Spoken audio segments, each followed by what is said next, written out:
కొడుకులు వాటంలో చూడరు కదా అని వండుకోక్కర్ లేకుండా బాబు పెట్టిస్తున్నారు. అది సంతోషం.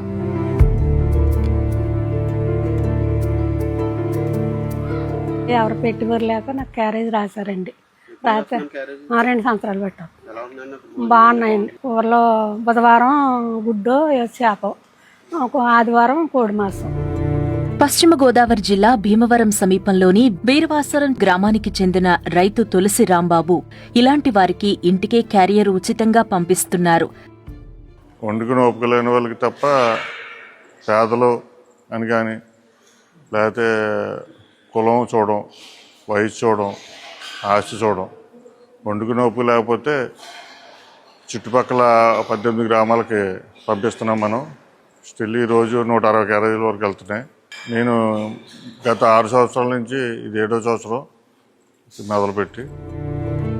ఒక కూర, సాంబారు, 2 కప్పుల రైస్, పచ్చడి, ఇది మెను. ఆదివారం చికెన్, బుధవారం చేప లేదా రొయ్యల పులుసు లేదంటే గుడ్డు ఉంటుంది. ఉదయం 9:30 కల్లా వంట పూర్తి చేసుకుని ఆటోలో తమ సిబ్బంది మధ్యాహ్నం 12:30 గంటల కల్లా క్యారేజీల పంపిణీ పూర్తి చేస్తారు అని రాంబాబు వివరించారు. మన వారానికి 2 రోజులు నాన్ వెజ్ పెడతాం, 5 రోజులు వెజిటేరియన్ పెడతాం. నాన్ వెజ్లో చేప కానీ, చికెన్ కానీ, ఎగ్ కానీ, మన చెరువుల్లో ఉన్న రొయ్యలు కానీ నాన్ వెజ్ పెడతాం. వెజిటేరియన్ వచ్చేటికి వారానికి 2 రోజులు పప్పు కూర ఉంటుంది, వారానికి 3 రోజులు కాయగూరలు ఉంటుంది.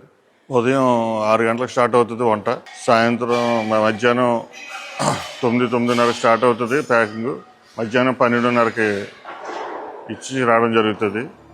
బీరవాసరం చుట్టుపక్కల ఉన్న 18 గ్రామాల్లోని తమ పిల్లల నిరాదరణకు గురైన వృద్ధులకు, డబ్బుండి కూడా వండుకునే శక్తి లేని వారికి ఉచితంగా ఆహారం అందిస్తాము అని రాంబాబు చెప్పారు.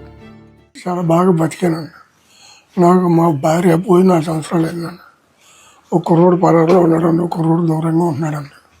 ఇంటికాడ ఎవరు లేరండి. ఏదో అతను కొంత రాంబాబు ఆయన ఇంకో క్యారేజ్ పంపుతున్నాడు. అదే 2 పూటలు చేసుకుని కాల్చేపం చేసుకుని. క్యారేజ్ 8 నెలల నుంచి వస్తుంది. చాలా బాగుంటున్నాను, చాలా బాగుంటుంది. మొత్తం పూర్తిగా చేస్తున్నాను, సరిపోతుంది, 2 పూటలు సరిపోతుంది. ప్లాస్టిక్ వాడకుండా స్టీల్ క్యారేజ్లోనే భోజనం పంపిస్తామని రాంబాబు తెలిపారు. అంటే మనం ఒక క్యారేజీలు 2 క్యారేజీలు కొంటాం ఒక మనిషికి. ఒక క్యారేజీ ఖాళీ క్యారేజీ తీసుకొని ఫుల్ క్యారేజ్ ఇస్తాం. అంటే ప్లాస్టిక్ రహితంగా, ప్లాస్టిక్ ఏం వాడకుండా పెట్టాలని ఆలోచన. మనం పెట్టి ఫుడ్ వాళ్ళకి ఎక్స్ట్రా మనకి అలా ఎనర్జీ ఇవ్వాలి తప్ప మనం చేసేది మనకి వాళ్ళకి హెల్త్ పరంగా ప్రాబ్లం రాకూడదని అరుగుదలకు కరెక్ట్గా ఉండి ఫుడ్ రెడీ చేస్తాం. తన సొంత డబ్బులతోనే ఇలా చేస్తున్నాను అని ఆయన వివరించారు. మనకున్న దాంట్లో చేయాలన్న ఆలోచన మీద తప్ప మనకు డొనేషన్లు తీసుకుంటే ఇది బిజినెస్ అవుతుంది. డొనేషన్లు తీసుకుని చేస్తే నేను ఖర్చు పెట్టే దానికంటే డబుల్ వస్తుంది నాకు డొనేషన్లు తీసుకుంటే. అలా ఇస్తానని ఆఫర్లు పెట్టిన వాళ్ళు చాలామంది ఉన్నారు.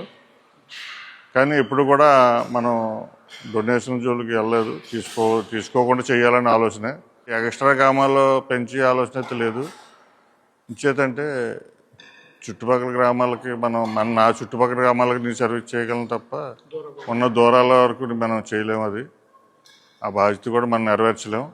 మనం అన్యాయం చేసిన వాళ్ళు అవుతాం. మనం చేయాలంటే మన స్తోమత కూడా సరిపోవాలి కాబట్టి మనం ఇంతవరకు చేయగలుగుతున్నాం.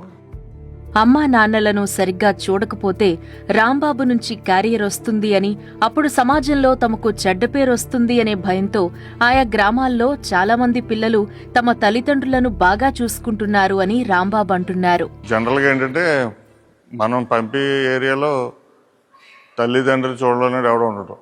అంటే క్యారేజీ అంటే భయం పెట్టలేని వాళ్ళకి.